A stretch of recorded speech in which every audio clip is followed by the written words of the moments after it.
But no ka Shillong Lajong FC but ka North East United kenya kun ha ka jingilakay quarter final jong ka Doran Cup. Kublay piki parlok persetanat ban page bat ban Christian na kapor subhaban share bat like bat subscribe ke channel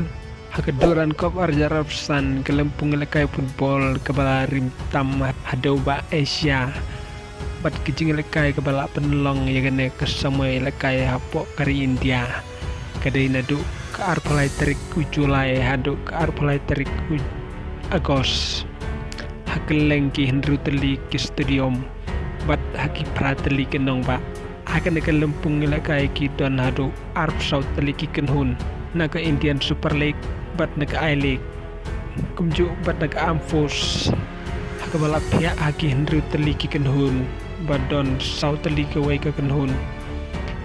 Kikenhun kibayo arung ke quarter final kindai ruteli ke bawan hakerdan ke baningkong bat arteli ke bawan hakerdan ke baar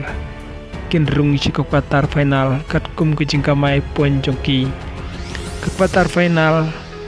labu ban penlong hakan ruterik berkat new terik mentau benai unekun nengkong hakan ruterik kandai shua ya kenhun ke Shillong Lajong FC Persya ya ke Indian Navy haka por sau beja ka ban sepenlong haka Jawa Halneru Stadium hapo Shillong kumju ru ka North East United kene kun bat ka Bodalan FC haka por new beja Hasai Stadium hakwara Shahar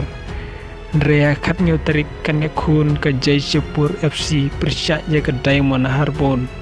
haka Vikananda hakol kata kumju ru ke East Bengal klub kane kun Persya ya ke Mohon Began Super Giant hagan keju ke stadium pada ke semi final kan penlong hakat kendai bat arpo terik mentau benai